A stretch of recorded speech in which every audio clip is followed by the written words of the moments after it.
सातवां प्रश्न है, आधुनिक आवर्त वर्गीकरण का आधार है। तो आधुनिक आवर्त नियम जो है तत्वों के भौतिक और रासायनिक गुण उनके परमाणु क्रमांकों या परमाणु संख्या के आवर्ती फलन होते हैं। तो आधुनिक आवर्ती वर्गीकरण का आधार क्या होगा? परमाणु संख्या। 10वां, ऑक्सीजन की संयोजकता है।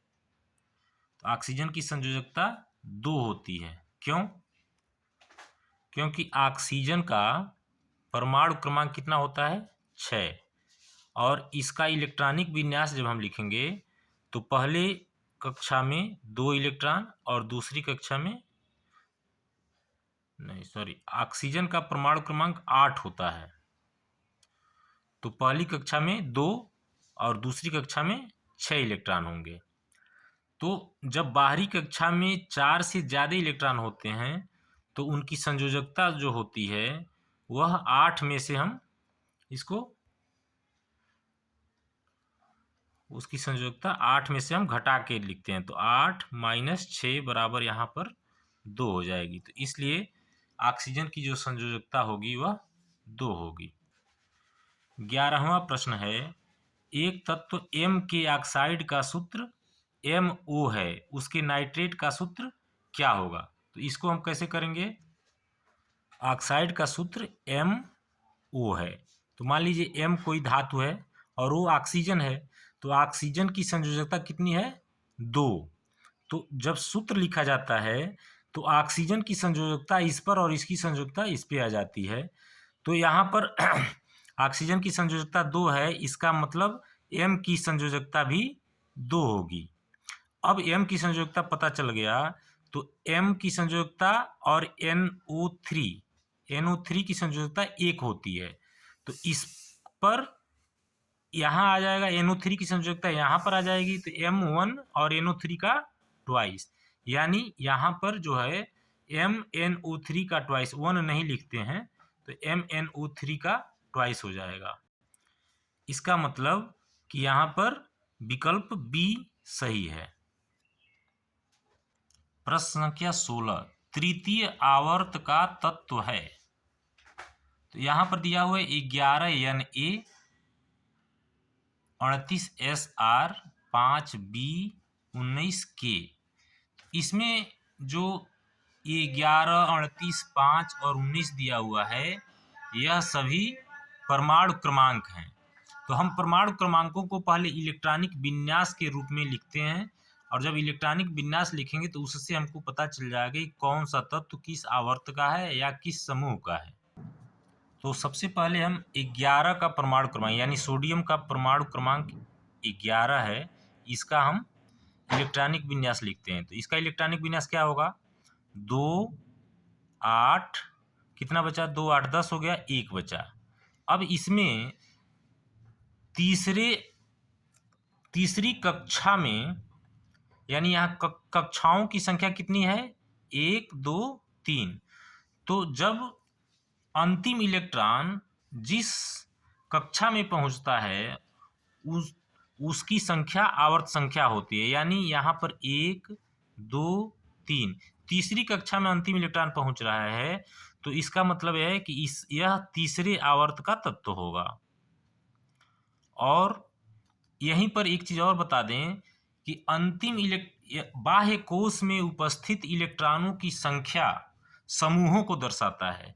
यानी बाह्य कोश में यदि 1 इलेक्ट्रॉन है तो वह प्रथम समूह का तत्व होगा, यदि बाह्य कोश में 2 इलेक्ट्रॉन है तो द्वितीय, 3 इलेक्ट्रॉन है तो तृतीय समूह का तत्व होगा। तो यह याद रखिएगा, बाह्य कोश में इलेक्ट्रॉनों की संख्या जो है, इलेक्ट्रॉनों की संख्या समूह को दर्शाता है और टोटल बाह्य कोश की जो संख्या है वह आवर्त को दर्शाता है। तो ये सूत्र याद रखिए, बाह्य कोश की संख्या आवर्त को और बाह्य कोश में इलेक्ट्रॉनों की संख्या समूह को दर्शाता है।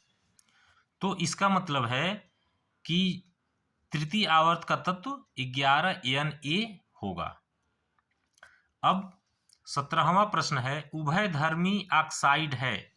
उभयधर्मी ऑक्साइड का मतलब कि जो अम्लीय का गुण भी दर्शाता हो और क्षारीय ऑक्साइड का भी गुण दर्शाता हो, तो वह है Al2O3। ये याद रखिएगा यहाँ पर, Al2O3 एल्युमिनियम ऑक्साइड जो है वह उभयधर्मी ऑक्साइड होता है। 18वां प्रश्न है, निम्नलिखित में अम्लीय ऑक्साइड है। तो अम्लीय ऑक्साइड के लिए आपको ध्यान देना है कि वो अम्लीय ऑक्साइड वे होते हैं जो अधातुओं के साथ ऑक्सीजन की क्रिया से अम्लीय ऑक्साइड बनता है। तो यहाँ पर यदि आप देखेंगे तो Al2O3 ये उभयधर्मी हमने पढ़ लिया है। MgO, Mg धातु है, तो हम धातुओं के साथ नहीं अधातुओं के साथ। K2O ये भी धातु है। तो यहाँ पर P जो है फास्फोरस अधातु है, तो यह जो है अम्लीय ऑक्साइड होगा P2O5। अगला प्रश्न है, निम्न में क्षारीय धातु कौन सा है? तो क्षारीय धातु जो प्रथम समूह के तत्व हैं वो क्षारीय धातु कहलाते हैं, Na तो Na जो है प्रथम समूह का तत्व है, Na जो है क्षारीय धातु होगा। 20वां प्रश्न है, निम्न तत्वों में किसकी विद्युत ऋणात्मकता सबसे कम है? तो विद्युत ऋणात्मक तत्व अधातुएं होती हैं, तो इसका मतलब धातुओं में जो सबसे जो धनात्मक होगा वह सबसे कम विद्युत ऋणात्मक होगा। तो यहाँ पर सबसे अधिक धनात्मक जो तत्व है विद्युत धनात्मक तत्व वह सोडियम है। सोडियम, मैग्नीशियम, एल्युमिनियम और सिलिकॉन है, तो इसमें सोडियम सबसे अधिक विद्युत धनात्मक तत्व है। इसका मतलब विद्युत ऋणात्मक सबसे कम कौन सा होगा? सोडियम ही होगा। यूरेनियम क्षार धातु, अधातु, रेडियो एक्टिव तत्व, गैस। यूरेनियम जो है एक रेडियो एक्टिव तत्व है। निम्न में से कौन विद्युत ऋणात्मक तत्व है? तो अभी मैंने बताया है अधातुएं जो होती हैं वो ज्यादा विद्युत ऋणात्मक होती हैं। अब यहाँ पर देखिए, ये ब्रोमीन और आयोडीन दोनों एक ही समूह के तत्व हैं, तो समूह में सबसे ऊपर के जो तत्व होते हैं वो सबसे अधिक विद्युत ऋणात्मक होते हैं। नीचे जाने पर विद्युत ऋणात्मकता घटती जाती है। इसको याद रखेंगे कि समूह में विद्युत ऋणात्मकता जो है नीचे जाने पर घटती है। तो Br सबसे ऊपर है, तो इसका मतलब इसमें विद्युत ऋणात्मक तत्व C है। 23वां जो है, तत्व जो क्षारीय ऑक्साइड बनाता है का परमाणु संख्या है? तो ये जान लीजिए, क्षारीय ऑक्साइड जो धातुएं होती हैं वो बनाती हैं, यानी प्रथम और द्वितीय समूह के तत्व बनाते हैं। तो इसमें हम सबका पहले क्या करेंगे, इलेक्ट्रॉनिक विन्यास लिखेंगे और तब पता करेंगे कि कौन सी धातुएं प्रथम और द्वितीय समूह की हैं। तो हम पहले 18 का लिखते हैं। 18 क्या क्या हो जाएगा? 2, 8, 8। तो ये कौन सा तत्व है? यह अक्रिय गैस तत्व है, जिसकी अंतिम कक्षा में 8 इलेक्ट्रॉन होते हैं, वो अक्रिय गैस होती है। 18 के बाद कौन सा है? उसके बाद से है 17, 14, 19। 17, 14 और 19। तो हम सबका इलेक्ट्रॉनिक के लिए इसका लिखेंगे तो 2, 8, 7। 2, 8, 7 का मतलब है यह जो तत्व है वह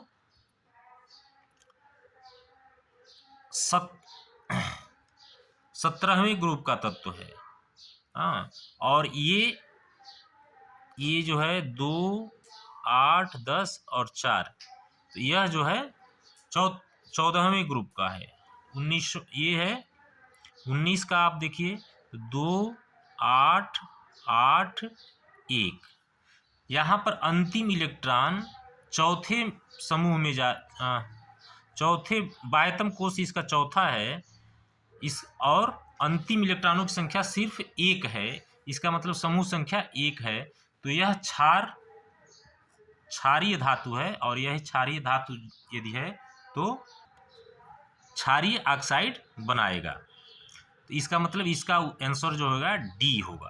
क्षारीय ऑक्साइड कौन बनाएगा? क्षारीय धातुएं बनाएंगी। तो इसमें 19 जो है पोटेशियम का इलेक्ट्रॉनिक परमाणु क्रमांक होता है, तो यह क्षारीय ऑक्साइड बनाएगा। उसके बाद सर्वाधिक धन विद्युतीय तत्व है।